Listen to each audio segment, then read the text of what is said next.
Horror. It's a very popular genre of fiction. It's a genre which has many stories, many movies, many TV shows, many books in this specific category. But what exactly is it about horror stories that draws in so many people, that captivates such a large audience? What exactly is it about being scared and frightened so much that leads to so many people investing in such stories and seeing themselves within such stories? You see, within horror, there's a very fundamental subconscious projection that is being made. Man in the state of nature and his place within the cosmos more broadly, he sees himself to be in a very fragile state. He sees his existence to constantly be in danger from forces that are very much outside of his control.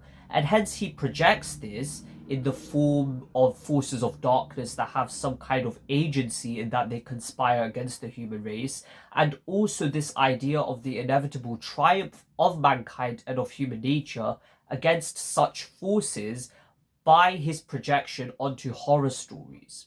Now, what exactly is it about man's fragility within the state of cosmos that inspires such stories to be made and inspires such projections within these horror stories to be made? Man, for tens of thousands of years, has been grappling with such forces of nature, such forces of darkness. For example, right, what if an earthquake happens tomorrow? What if my family gets devoured by a pack of hungry animals? What if a random asteroid just comes down and happens to smack the earth? You can't do anything in those situations. This is part of the reason why we fear the unknown, because we don't know what's out there. We don't know what there may be that could possibly cause harm to us, to our families, may endanger our genetic survival in the long run.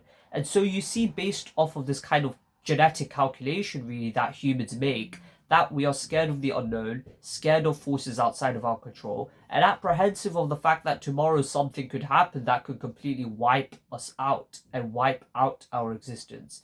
And hence, because of the fact that humans have been grappling against these forces, they naturally then associate a kind of darkness and agency to them, in that they are actively conspiring against humanity, against its existence. And so you see this developing into horror where cosmic, global or universal forces outside of our control are conspiring either to eliminate the human race, eliminate humans, kill humans, or to subvert the fundamental nature of what it means to be a human.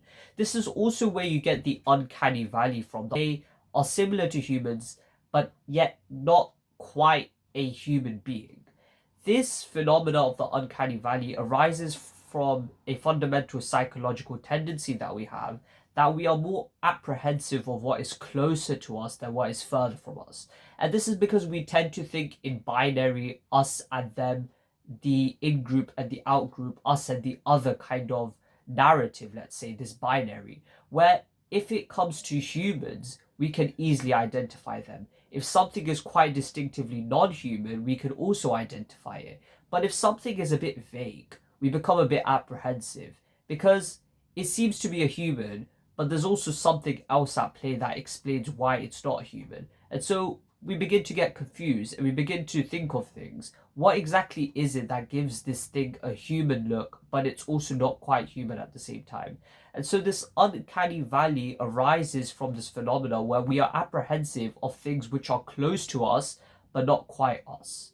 So man fundamentally understands his fragile nature in the state of nature. He understands all of this. He understands that there are things like us, but not quite us. And there are forces outside of our control that are conspiring against us, right? This attribution of active dark agency, so to speak, to things that may potentially harm us.